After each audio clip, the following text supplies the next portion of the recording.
राज्य के विभिन्न कोनों में बारूनी स्नान और मेले ने एक अद्वितीय सामाजिक और सांस्कृतिक वातावरण का निर्माण किया है। यह पारंपरिक त्योहार केवल धार्मिक अनुष्ठानों तक ही सीमित नहीं है, बल्कि यह सांस्कृतिक, अर्थव्यवस्था और आपसी सद्भाव को जोड़ने वाले एक महत्वपूर्ण सेतु के रूप में काम करती है।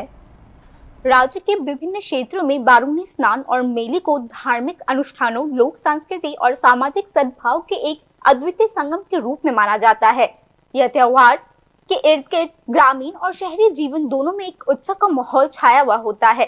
एक ऐसे वातावरण जो केवल धार्मिक अनुष्ठान तक ही सीमित नहीं है, बल्कि सदियों पुरानी परंपराओं और सांस्कृतिक निरंतरता को भी आगे बढ़ाती है। राज्य के विभिन्न हिस्सों में मनाए जाने वाले बारूनी स्नान और मेले ने एक बार फिर यह साबित कर दिया है कि पारंपरिक त्योहार केवल धार्मिक अनुष्ठानों तक ही सीमित नहीं है, बल्कि वे सामाजिक जीवन के एक अभिन्न अंग के रूप में भी बहुआयामी भूमिका निभाते हैं। संस्कृति, अर्थव्यवस्था और सामाजिक सद्भाव के बीच एक प्रतिभा सेतु की तरह इन त्योहारों का प्रभाव स्पष्ट रूप से दिखाई देता है। चैत्र मासे कृष्ण एकादशीते बारूनी स्नान करले सर्वपाप যত পাপ আছে সব দূর হয়ে যায়। এই জন্য বারুনি স্নান করতে হয়। কত বছর ধরে চলছে এই বারুনি স্নান? যে অনেক দিন পর্যন্ত। যে বারুনি স্নান আজকের স্নান না, এটা 50-100 বছর আগে থেকে স্নান। পিতৃপুরুষ মাতৃপুরুষে জলদান দেয়, জলদান দেওয়ার পরে পিতৃপুরুষ মাতৃপুরুষ ছেলেদের আশীর্বাদ করে, আশীর্বাদ করতে করতে স্বর্গগমন হয়। বারুনি স্নান ত্রয়োদশী তিথি, মধুকৃষ্ণ ত্রয়োদশী তিথি বারুনি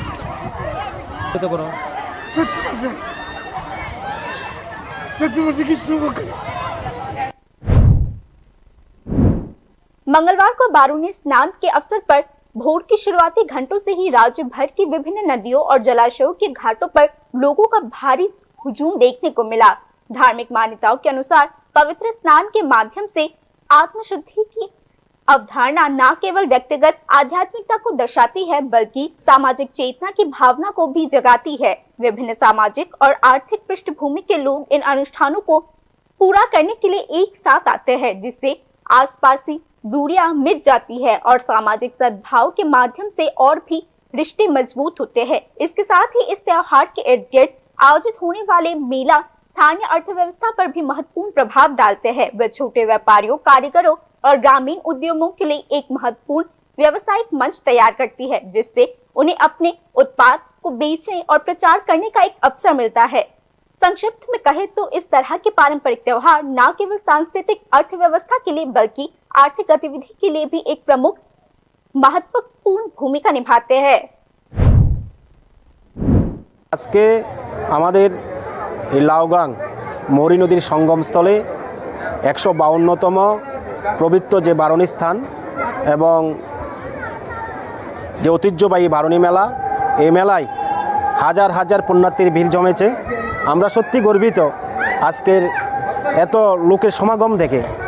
আমরা চাই প্রত্যেক বছর আমাদের এই মেলায় পুণ্যার্থীদের আগমন ঘটুক, পুণ্যার্থীরা এসে তারা যাতে তাদের যে পুণ্যস্থান, সে পুণ্যস্থানটা করতে পারে, তারা যে আত্মার শুদ্ধিকরণ সেটা যাতে আমাদের এই পবিত্র স্থান থেকে করে গিয়ে করতে পারে, আমরা এই আশা আকাঙ্ক্ষা রাখছি। এবং সবাই আমাদের এই মেলায় এসে মেলার আনন্দ ভোগ করবেন এবং মেলার যে সৌন্দর্য সেটা বজায় রেখে আমাদের মেলায় আপনাদের সকলের উপস্থিতি এবং সহযোগিতা আমরা কামনা করছি। ধন্যবাদ সকলকে। सांस्कृतिक क्षेत्र में इन त्योहारों का महत्व निर्बाधित है। विभिन्न लोक तत्वों, जिनमें लोक संगीत, नृत्य और नाटक शामिल है, के माध्यम से परंपरा और संस्कृति की निरंतरता पीढ़ी दर पीढ़ी बनी हुई रहती है। ऐसे समय में जब आधुनिकता के प्रभाव के कारण कई लोक परंपराएं विलुप्त होने के कगार पर है, इस तरह के लोक त्योहार उन परंपराओं को जीवंत रखने का एक प्रमुख माध्यम बन जाती है। समाज शास्त्रों का मानना है कि ऐसे पारंपरिक त्योहार समाज के भीतर सामाजिक एकता, सहानुभूति और सामूहिक पहचान की भावना को सुदृढ़ बनाती है। तेजी से बढ़ते शहरीकरण और व्यक्तिवाद के इस दौर में ये त्योहार लोगों को एक बार फिर सामाजिक सद्भाव के महत्व की याद दिलाती है। इस प्रकार यह संस्कृति, अर्थव्यवस्था और सामाजिक सद्भाव के बीच मजबूत और टिकाऊ कड़ी बन जाती है। Bureau report, news now.